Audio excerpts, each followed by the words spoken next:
Good evening and welcome to Brookline Booksmith's author event series. My name is Alex Schaffner and I'm the events director here at the store. On behalf of all of us here, all of us booksellers, I want to say thank you so much for joining us tonight, for being part of our community. Your attendance and your book purchases make us into your independent bookstore, and it is wonderful to have you. Tonight it's my privilege to welcome author Tsering Yangzom Lama, who is here to celebrate her debut novel, We Measure the Earth with Our Bodies. We're joined by author Tenzin Dickie here to moderate. Tenzin is a translator of Tibetan poetry and prose, as well as an editor of several publications. Her poetry and essays have been published widely, and she was a 2014 Alta Fellow of the American Literary Translators Association. All in all, it's really wonderful to have her here, so thank you so much for doing this tonight. This evening, we're thrilled to celebrate We Measure the Earth with Our Bodies. Author Tsering Yangzom Lama was born in Nepal to Tibetan parents who fled Tibet in the early 1960s. Since being raised in Nepal, Tsering has lived in Canada and the United States. She received a BA in Creative Writing and International Relations from the University of British Columbia and an MFA from Columbia University. Her writing has been awarded by the Canada Council for the Arts, Hedgebrook, Tin House, Art Omi, the Barbara Deming Memorial Fund, and many others. She's a lifelong activist and serves as a storytelling advisor for Greenpeace International. Her debut novel shares some of the geographic history of its author. In Tsering's powerful debut, two girls survive an exodus from Tibet, fleeing their home country across the Himalayas to arrive, parents lost, at a refugee camp in Nepal. Decades and continents pass, and the sisters are separated, but drawing a line across the distance is a statue of a saint, one that appears and vanishes with the needs of its people, them.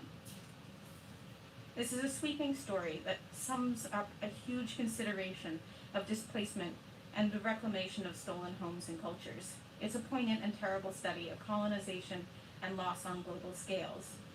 And on the smaller scale, no less important, it is the story of a family that is swept up, broken, swept up again, repeatedly shattered against the unforgiving forces of powerful people who are perfectly comfortable with destroying lives. Then from that grow beautiful relationships and reclamations of things that seem as if they should be lost. It's written with clear eyes, honestly rendered heartache, and a physicality that grounds the enormous subjects it raises in a few unique people, the things their hands touch, the voices their ears hear, and the air that they breathe. It's a beautiful book, and I'm very excited to hear the author speak about it, so please join me in welcoming Tsering Yangzom Lama.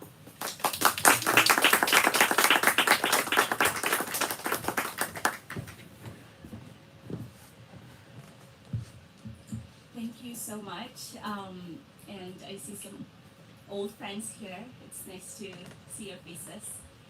I just want to say thank you to Tsering. This is a beautiful, brilliant novel. I think a lot of people, a lot of us here in the audience know it is a groundbreaking novel. The story of Tibet, the story of Tibetan exile, is seldom told, and it has never been told like this. Tsering tells the Tibetan story with such wisdom and compassion, and most importantly, love. When we're reading it, like every line is crafted. Every paragraph is a distillation. Many of us born in exile have never been home, have never been to Tibet. Reading this book, I felt like I was coming home. So thank you for this gift to the Tibetan people and to literature. I want to start by asking you to read a little from the book so that people who haven't yet read your writing can appreciate it. Thank you, Dickie. That was very generous to say those words, and also to Alex. That was a beautiful introduction, and the way you captured the novel was just wonderful. Thank you so much. Thank you for having us, and to everybody here, and especially to the Tibetan Special Ed and thank you for being here. I really appreciate it. Yeah, I was not expecting this turnout. Honestly, this is brilliant. So I'm very touched. So I'm just going to read from the beginning of the novel, just so you can see how the story starts. And this is the Canadian cover, just so you know. That's why it looks different. We can talk a little bit about the covers and all that if you want to, but yeah, there's a story behind the covers as well. So this is Lamo's section on the border of western Tibet and Nepal in spring 1960. Amma was an oracle. The realization came to my mother late in life, when her monthly bleeding stopped and something else opened inside. Some in our village called it an affliction. They said there was a crack in her mind that left her open to spirits who would consume her. But Amma insisted that it was a blessing to lend her body to the gods and allow them to speak through her.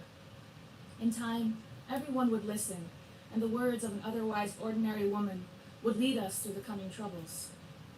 It wasn't just my mother who had changed. Packs of wolves and rats swept through our valley. Next, there was an earthquake that tore a jagged line through the village monastery. Then, just as I was learning to speak, there came news that invaders had crossed our border, entering our land as two enormous snakes. In the distant town of Gadze, people watched them cross the river in long lines and burrow into the highlands. They wished to be called the People's Liberation Army, but we knew them as the Kyami, a people from the lowlands to the east. In the years that followed, rumors came like crows, even traveling as far west as our village. Although I was just a young girl, many of the rumors landed in my ears before anyone else in my family. My source was Haksam, my oldest friend. He worked as a servant to a traveling merchant who traded in gossip as much as iron pots and pans. In our free moments, Haksam and I wandered in the pastures with my little sister Tenki, hanging on my back or flopping around in the grass. In those hills, Haksam told me the most shocking stories. Kyami soldiers had seized farmland in the east, and many of our people were now starving. No grain, no salt, no meat, or even butter. I walked around in a daze after hearing this, unable to imagine life without butter. Haksam said that although it was quiet in our region, a resistance raged in the east, in places where iron birds circled the skies and bullets, big and small, rained down on entire towns, smashing bodies as if they were nothing but effigies made of dough. Where rooftops were torn apart, and no one could tell whether they had found the remains of a loved one or that of a stranger. But I did not tell my family these things. I never repeated them to anyone. Then, last spring, our village heard of a terrifying ruse, a plan to lead the precious one into the dragon's home. Hearing about this trap, thousands of our people, Lhasa, gathered outside the summer palace, forming a protective circle with their bodies.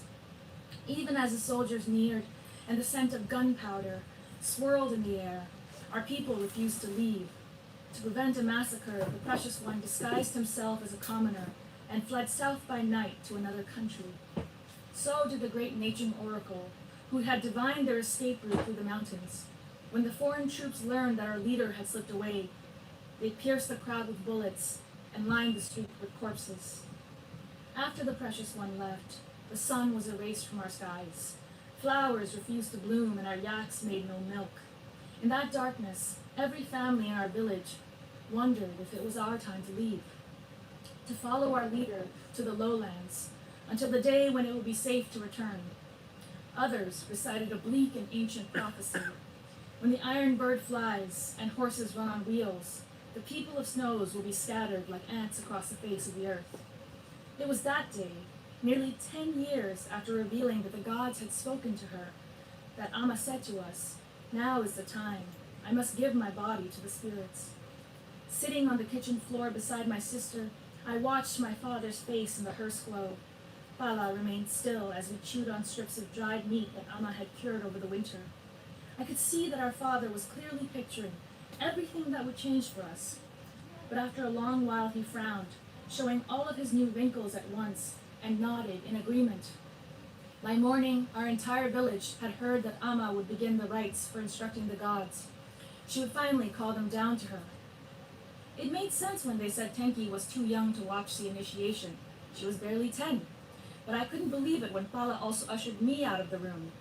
While at least 20 people from our village filed into the kitchen, many of them patting Tenki and me on our cheeks and heads as if to cheer us up, the two of us were forced to wait in the hallway.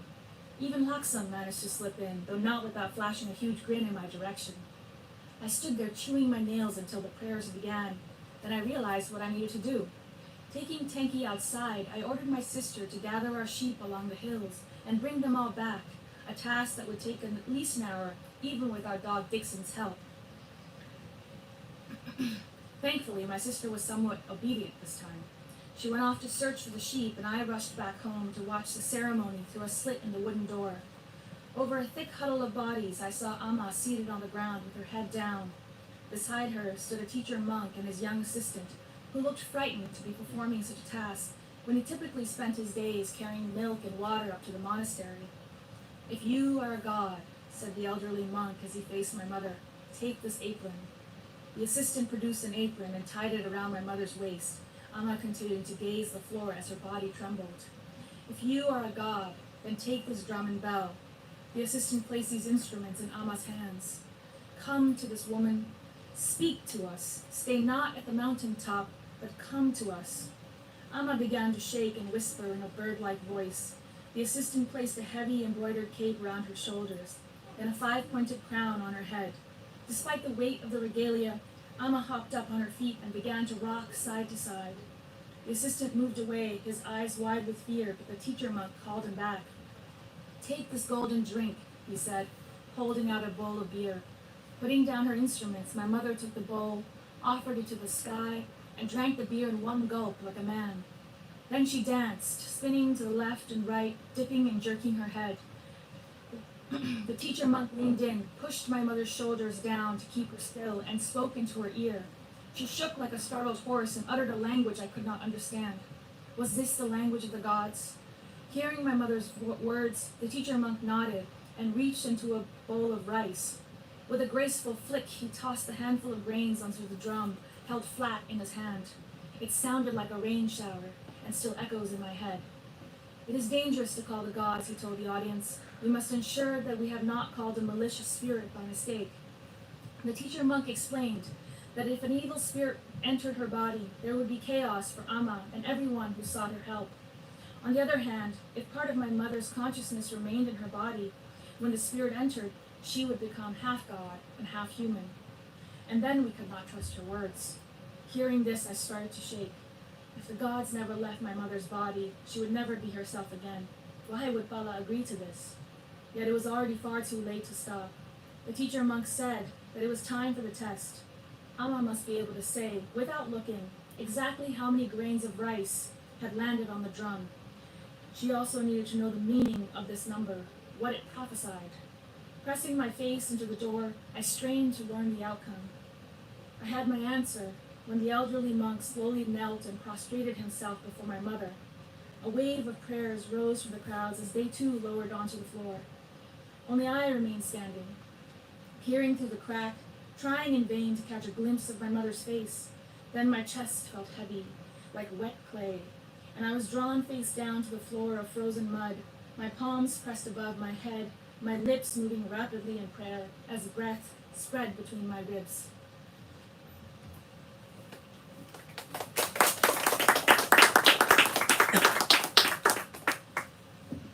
Thank you. Rumors came like crows. That's just such a great line. And there's so many of those great lines in the book.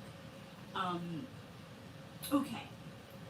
So I guess the first question is, tell us about the birth of this novel, and then tell us about the birth of your writing.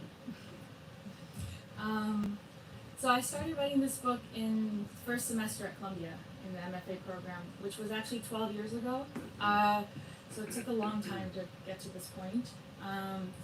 And when I started it, I was actually writing a comedy.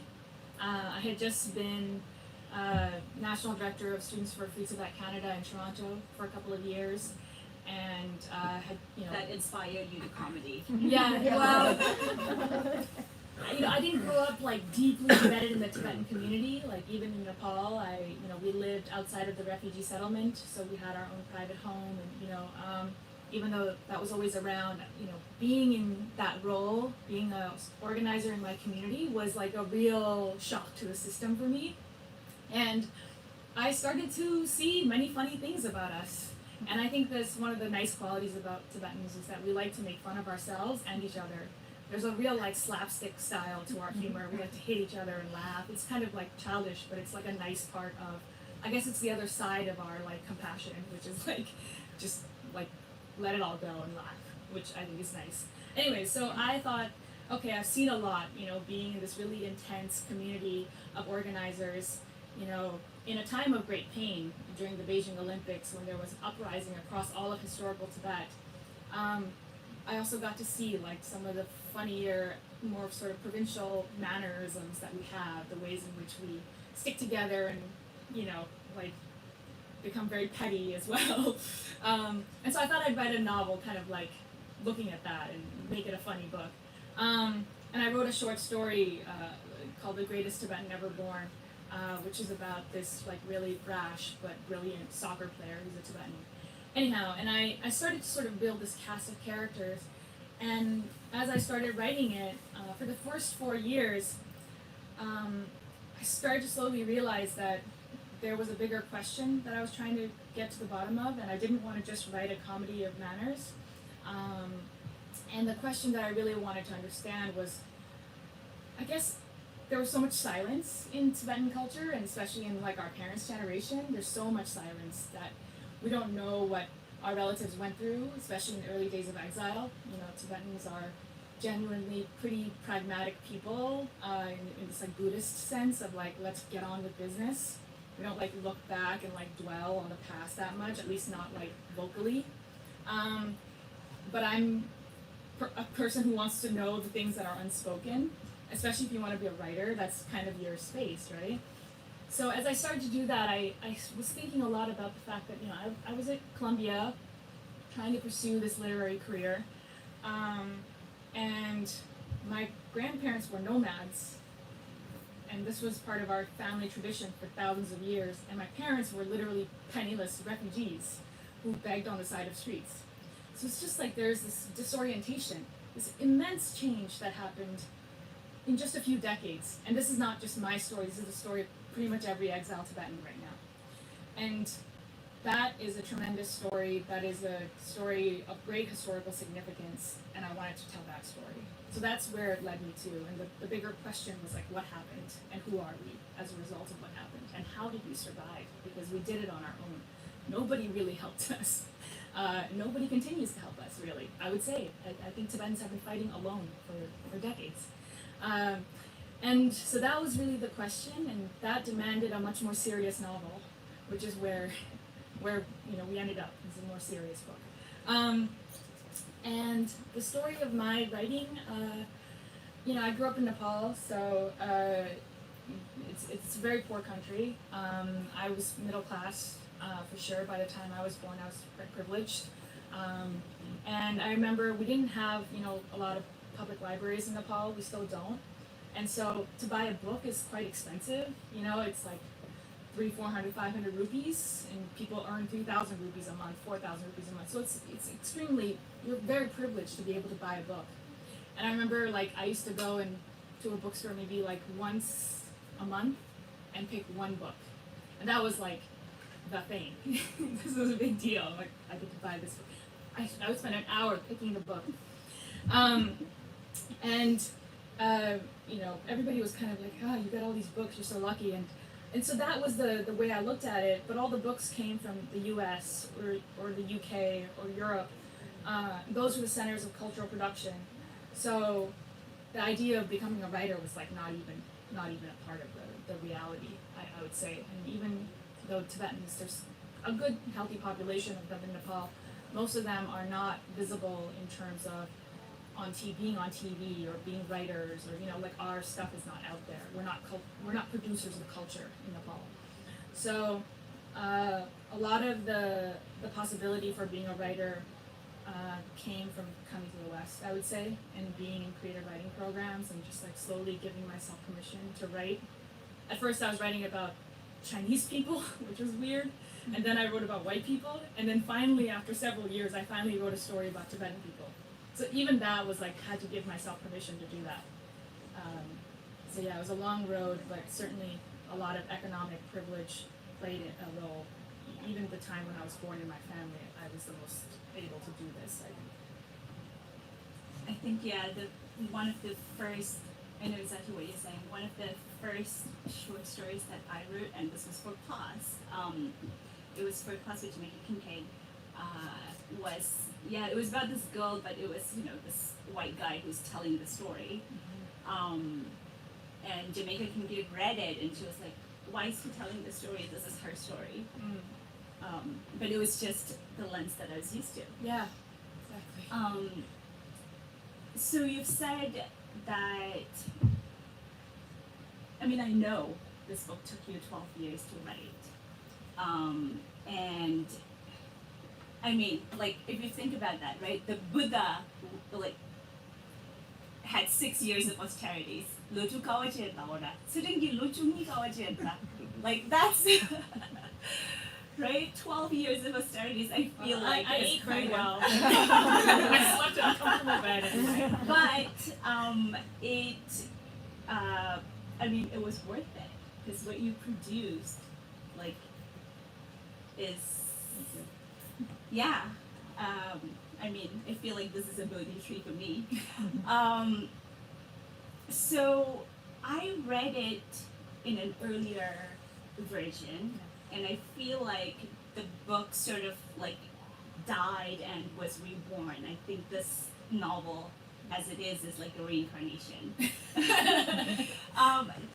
And I want you to tell us, how it developed. What were the changes? What was it? Yeah, I remember so Dickie was the first person to read my whole book, and one of only 2 people to read it before I even signed with an agent and sold it. So she was the first 4 people to ever read it before a publishing house chose it. And Dickie made you read it twice, I remember. You told me that. I read it twice, all the way through, twice, on my vacation. And I have all these notes. And then I was like, oh my god, I can't believe you read it once. It was a great way to spend my vacation. And I remember you said something very, very important to me. You said, oh, this is all great and all, but I feel like, especially with the character of Hamo, who is the main person that you repeatedly see in the book, you said, she's great and I can totally see how she'd be a real person, but, maybe she's too good, and she's too the ideal version of a Tibetan woman that you might think of. And for me, it would be my mother or my aunt or these women who are older in my my mother's generation, who I idolize, who are very kind and very good people, and I'm just I can't find any fault with her, And I think, Dickie, you were just maybe just Tibetans are weird too, maybe make her a little bit weird and maybe let go a little bit and loosen up. And I had a lot of resistance to that up until the moment when you told me that, and I think that really actually changed the book. So I spent a long time after that, even though the story, I had it in my mind, I spent a long time combing through the whole thing, and every single character I had to really get past my own resistance to knowing them, and spent a long time trying to figure out who they were. And a lot of that just came through constantly going over the sentences many, many times. I don't know how many drafts I did. I erased this book and started over scratch once. I deleted the document and started over. But a lot of it was just trying to embellish it with, I guess, research. That was a big part of the book. So I, being a writer, a Tibetan writer, and also being any sort of, I think, POC writer or immigrant writer, you don't have access to the same wealth of knowledge that maybe a typical American or French or British writer would, where you can literally go and find stacks of books on the American Civil War if you wanted to write a book about the American Civil War. or you can't just like look up 21 and 23 and me and find out your entire family's genealogy. You're working inside of a huge void. Most of it is a void. Most of it is like silence and haze. And so I had to figure out how to find out about this time in a way that was responsible to that generation without being physically able to experience any of it, or even go to Tibet. So I went on a trek to the border of Tibet. I went to Mustang, and that's the direction that a lot of people fled, including my family. So I wanted to experience that landscape. I know you've done similar work for your book, and that was really, really critical for changing this book from a theoretical thing to really rooting it in the bodily experience, because I had to experience that landscape myself. And I spent about a year really just reading a lot of books in the stacks at Columbia Library, which is one of the best libraries for Tibetan studies. So, being very fortunate to be there, just read a lot about the sort of various Tibetan cultural traditions, like the Terma text, which is a treasure text tradition. About over 1,000 years ago, Guru Rinpoche and Nishi Tsogyal are said to have hidden texts all over Tibet, physical texts, and also mind texts, which are like teachings that come in, like you could just wake up one day and have a mind text that is placed inside of you by Nishi Tsogyal and Guru Rinpoche generations ago, literally centuries ago, to help you become, to teach you something that time needs. And it's said that these texts are in the land in Tibet, all across Tibet, to help Tibetan people. I thought that was a beautiful idea, and what I did was I utilized that idea as a narrative structure, like a piece of the narrative is that. So there is a nameless saint in this book that appears and disappears, just like a Thermotext does.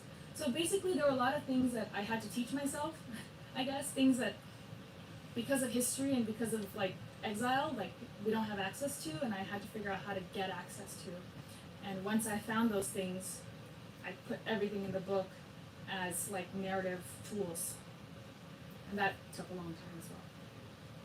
Yeah, I mean, I think it is about four people, four like living human beings who are, by the end of the book, we not only know them, but we love them. But it is also 1,000 years of history in the book. Mm-hmm. Speaking about the land, so this is my last question, and then we'll take questions from the audience. So, can you read the paragraph about the title? Oh, sure. And tell us about the title. Okay, so it's page 88. Okay. We measure the earth with our bodies, which is a gorgeous title. Okay, so basically, Oh, do you want to maybe from the bottom. Or do you just read Oh, that paragraph? Sure. Okay, so this is from Dolma's perspective, and this is in 2012 in Toronto. And Dolma is a young girl in her mid-20s who wants to be a scholar, a Tibet scholar, and she's related to Lamo, and I won't say how. You'll sort of figure that out when you read the book. And she's just talking about a professor of hers who's been to Tibet. He's been to Mount Kailash, and he's telling her about what it was like at Mount Kailash, which is where her family is from. And she's just very, very curious to hear what he saw and felt and experienced. And he's telling her about prostrations, where he describes the prostrations of pilgrims. Of course, I knew about prostrations. They were part of our daily rituals at home, in the morning and again at sundown. In the camp, we often heard stories of people who made long journeys with prostrations. I remember the story of one pilgrim who had traveled across all of Tibet, from east to west, lying down and rising over and over until he reached the yearly Kalachakra prayers in India. My mother and aunt listened in awe, sighing that the pilgrim was fortunate to perform this act of devotion and earn so much merit. But the awe I felt was different. The idea alone was staggering. to measure the earth with my body, to know our country with my own skin. It seemed like the only way to fathom such a land. Yet I did not know if I would ever glimpse a meter of Tibet with my eyes. And so, as the professor spoke of Kailash, I was silent. I wanted to hear everything. I wanted to know if he had seen a village on a small lake near two wide sloping hills. These were the only details my mother offered when I asked where she was born. Tell us more about measuring the earth with our bodies. So yeah, basically, it's in reference to the act of pilgrimage through full body prostration, which is it's a tradition that actually a lot of cultures have, in Islamic culture as well. There's daily prostrations towards Mecca, and also in Hinduism there's prostrations, and in Tibet, Tibetans do prostration standing before an altar. They do it around a holy site, or they do it across great distances. And what's important for me here and in this book is recognizing our very specific relationship with the land as Tibetans. Tibetans have, even before Buddhism came, there was a long tradition of sort of shamanic belief system in which the land is seen as holy because it is inhabited by gods and spirits. In the lakes, that's why you don't fish, and mountains, that's why we don't mine, and that's why Tibetans protest mining all the time in Tibet right now to great danger. Just the reverence for the land is very important, and that reverence is shown through physical action, such as prostration. And for me, Tibetans in Tibet experience a kind of internal exile in which they are not able to move around freely, and they are dispossessed from their land and also alienated from their country in many, many ways. And Tibetans outside are exiled from that land as well. And instead of being able to enter and worship that land, we are forced to travel across the world in search of safety and refuge with our bodies. And that suffering is in our body, and that survival is in our body as well. And that's the other meaning of the title. There are probably several more meanings that you will find if you read the book, but that's sort of what I was thinking. I feel like, the title, like with, many things in this beautiful gem of a book, there's just, it's dense with meaning. Well, actually, think about a question, and then I know you have to tell us about the covers, right? Sure, yeah. I'll tell you about the cover. I think it's a fun story. So this is the Canadian cover, and this is the US cover. I have two different publishers. People always ask, why do you have two covers? It's just because they're different publishers. But I gave my publishers, they asked me, do you have any thoughts on what you want for your book cover? And of course I did. Once they asked me, I was like, you got it. So I produced a 5-page Google Doc with instructions for what I wanted. And essentially, what I didn't want was to have anything stereotypical or like traditional iconography of Tibetan people, like monks and prayer flags and yaks and stuff like that. It's just like not what I wanted. Or like a beautiful woman or something that, which is like traditional for like Chinese or Asian literature in the West. There's always that like beautiful Asian woman, which is also, I think, distasteful.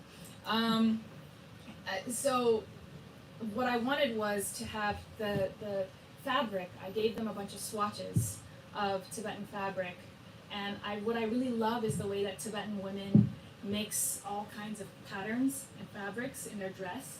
This happens in Tibet and it happens in exile, where they will mix like a modern print, like of flowers, with a traditional brocade design. And if you look at pictures of Tibetan women, it's all mixed together, and I think that's like tells a very specific story of our current moment and our current history. And I think it's always very stylish too. And yeah, being that this book is really about land and body, I really like how the Canadian publisher, focused on the body, and the US publisher focused on the land, but used the fabric to express both sides of the story. So yeah, I think they're both beautiful covers, but that's sort of the backstory. They're both beautiful covers. Questions? Well, I have a few. Yes, please. I have a number of questions, but We'll start with one, right? we'll start with one. Absolutely, for sure.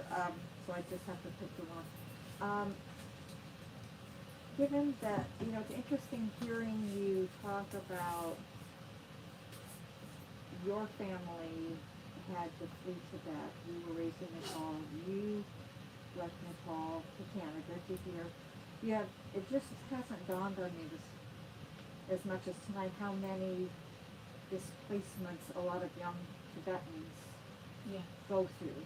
Yeah. And sort of hooked onto that, it sounds like in Nepal, if I'm understanding correctly, you said you weren't from a community that was as traditionally Tibet. Is that your neighborhood or?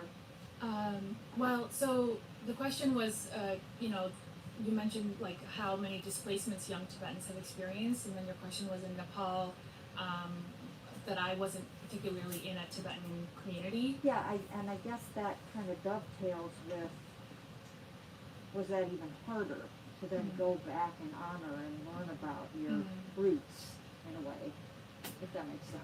Yeah, I think it, so what I meant was that, my siblings and my parents and a lot of my relatives grew up in the refugee settlement. And I was the first one really to be like raised in Kathmandu, in the capital, in a private home, not on like aid land, essentially, in this like, and I was always very like kind of jealous of like my relatives who still lived on the refugee camp. I was really jealous of my siblings who went to Tibetan That's Children's saying Village. something. Yeah, exactly. It does say something. We were jealous of you. Yeah, well, I remember I visited my siblings because they went to Tibetan Children's Village, which is a boarding school in northern India that His Holiness set up for Tibetan children so they could learn Tibetan and all that. I remember I visited once year and I was just, oh man, I wish I was here, I could be a real Tibetan, which would be so great. And I always went to an English school, I never went to a Tibetan school. So, but I think the bigger point of that is that there are a lot of ways in which Tibetans have had to, move into the wider world in order to survive, right? Like in order to have their children be able to function in a different language, in English. And like everybody in Nepal who's Tibetan speaks 3 to 4 languages, just like as a bare minimum. Everybody is like trilingual, or many, many languages. There's nobody, even my cousins who don't know how to read and write speak like English, Nepali, Hindi, German, Korean, just because of like the necessity for doing trade and doing small business essentially with tourists. And to be successful, in a world in which we don't have our own country, our belief systems don't really have a place necessarily. We have to live many lives at once. You go outside the house, you speak English. Go in the house, you speak Tibetan. You play with your school friends, you're speaking Nepali. That was my experience. I want to watch a movie, it's in Hindi. So you just live in many, many worlds at once. And that can be great, but that can also mean that like you're never quite fulfilling that like essential desire, which I think is something that many immigrants would also relate with, and many displaced people as well. Thank you. Thank you for this. It's really an extraordinary book. In the course of your research, what was something that was particularly surprising? What was something surprising? I would say the oracular tradition was extremely surprising, and when I learned about this, it was kind of a breakthrough for me. So what I mean is that, before Buddhism came to Tibet 1,200 years ago, there was this ancient indigenous religion. I don't even know if you call it a religion. It was just a practice of, land worship and having gods who live in the land speak through mediums. And what was really interesting for me, because Tibetans all know about the oracular tradition through the Nachum Oracle, who is the state oracle, who is the Dalai Lama's oracle, who gave the Dalai Lama the path for escaping into safety and continues to advise the Dalai Lama.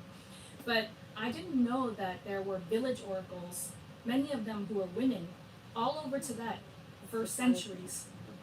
And I'm from Western Tibet, I'm from Ngari, and that area is especially full of women oracles. And I found that to be really moving because these women oracles were often like leaders in their communities. They would help mediate like squabbles between neighbors. They would heal people like as doctors. and they would advise people through the gods. And sometimes they had more power and more influence than monks or like male leaders. And for me, that was very interesting because I think often, especially in the West, where we have this kind of historical amnesia, where we think that like progress is linear and like we are the most like enlightened state compared to our like savage like ancestors who knew nothing. I found it very moving to think that for hundreds of years, Tibetan women had been leaders and healing and guiding their communities, and actually been protectors of their land. There's a very environmental role that oracles play because they, land has to be pure for them to do their work. So all of that was challenged and questioned when the Chinese came, and I described some of what happened, where oracles were put under tests, and especially like in the early years, all of that was banned. And when people flee, the oracles flee, that practice also gets threatened because the gods that are speaking through them reside in that land, right? I don't know if they reside in America. They reside in Tibet for sure, for Tibetan people. So that practice is also threatened because you are not just displacing people from a country, you're displacing people from their gods. And what was interesting to me, I guess like a year ago, I'd been writing this kind of secretly, like not really telling my family much about it. They were just like, oh, she keeps going to the woods twice a year, I don't know why. For 12 years. Yeah, for 12 years. I spent 2 months every year just going to the woods to work on my book. And I told my sister, like, because I'd already sold the book and all this, and she's like, so what's it about? And I told her, I was like, oh, it's about like oracles, like hummels and stuff like that. And she's like, oh, we had 3 of them at our camp. And I was like, we did? And she was like, yeah, I remember watching one of them like healed this kid who had been like bitten by a dog and was like, I guess experiencing rabies, and the oracle like sucked the poison out and like spat out some black stuff, and the kid was like fine. Anyways, and then I found this documentary about that one of those oracles in our camp, and it was real. But then as I watched it, I saw the poverty as well, the deep familial strife between the father oracle and the son who would not practice the same tradition. There's such a complex story, You can have a beautiful, rich tradition that worked in Tibet, but how does it work outside of Tibet? It doesn't. Often it doesn't survive. So there's so many different layers of displacement that cannot be understood through the theoretical frameworks of nation states or like international relations. When it comes to Tibet, it has to be understood in many, many layers that we haven't even begun to scratch the surface of.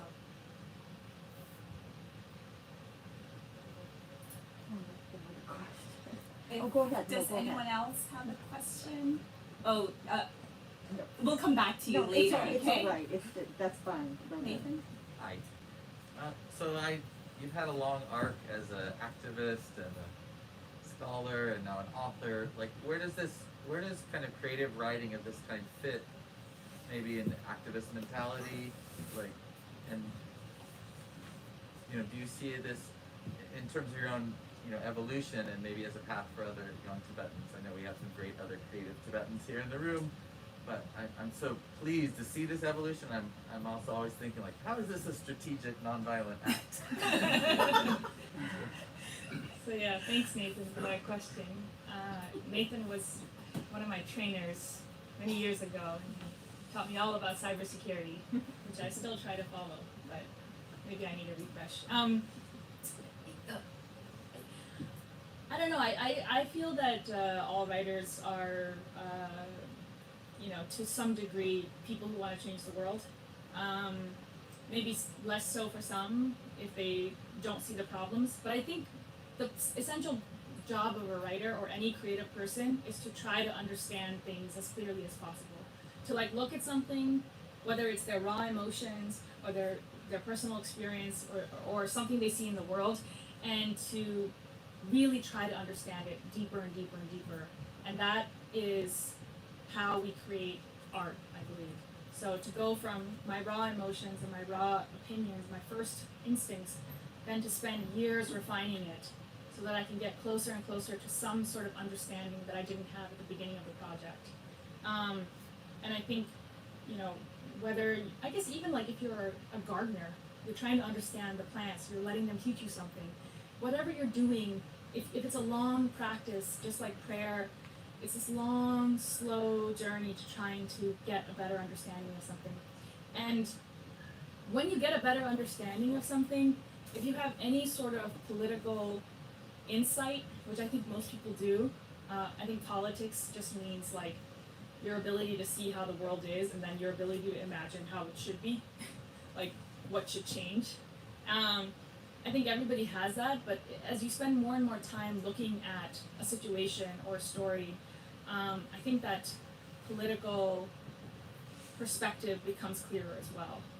And I don't believe that art is apolitical. I think art is always political. It just, whether you see it or not, or whether your politics have to do with like, you like the status quo, you know? So if you're just writing books about things are all great and you're not gonna talk about any problems, that's your lens and that's your politics. So for me, whether I'm doing like activist advocacy work in my day job or in the past, you know, as a volunteer, or whether I'm doing writing, I think it's all comes from the same sort of desire to see the world clearly and to recognize the ways in which I believe it should change. I guess I would also say that like creating a work of fiction is an act of conjuring something. So that's very similar to what activism does too, like to conjure in people's minds the imaginative capacity for a better world, which is like the hardest thing to do in activism because like everything else in the world tells us that things are the way they are and they have to be the way they are. And that like fatalism is like our biggest problem and our enemy's like greatest power is fatalism and individualism and like lack of imagination. And so activists are always trying to push back against that, and I think artists are too.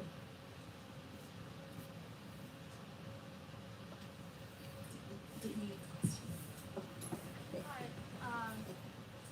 First, I just had a quick question. Both my parents are from Pokhara.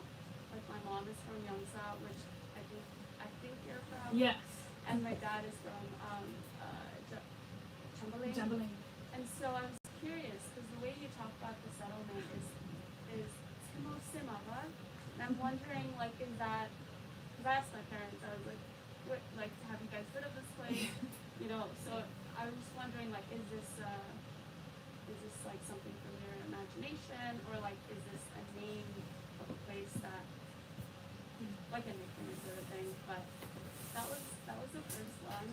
But also in the acknowledgement you said that this book took you 10 years, and I think as a young trans person reading this, you feel all sorts of things, and it's incredibly healing in a way that, like, as a young person being born in Nepal, now here in the West, you feel seen.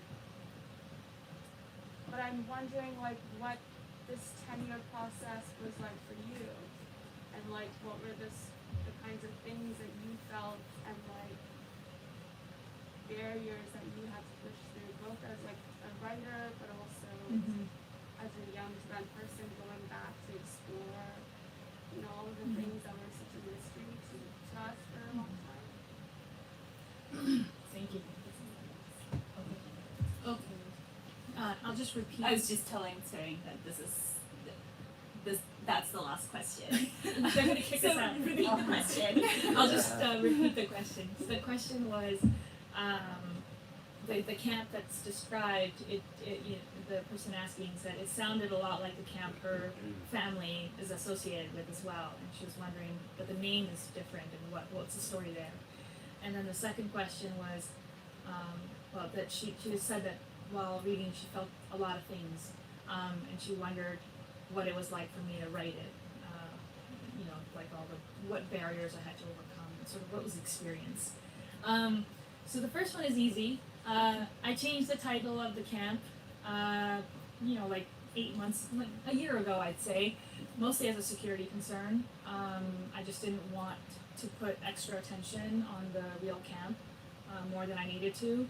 I think there are a lot of people that are stateless in Nepal, who are Tibetan, and I was conscious of not wanting to put any extra pressure on anybody. And I think if you know, you know. Tibetans will know, but yeah, Tibetans are quite vulnerable in Nepal, so it's just, I mean, maybe it doesn't matter, but it was just something I decided to do. For the second question, what was it like to write this?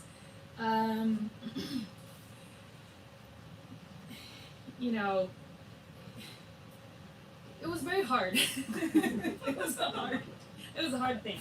Honestly, I feel like until I sold the book 2 years ago, I didn't actually even know whether it was worth anything at all. I was like, I have no idea if this is any good. And then once I sold it, then I started to get really scared. Like, oh no, this is gonna go out someday. And I think I was most scared of the community response, of the Tibetan response, because it's like, Tibetan, we don't really have like a tradition of like putting ourselves out there. It's not like something that we tend to do. We're pretty like communally oriented people. We just like to kind of hang. We don't really put ourselves out there on a pedestal.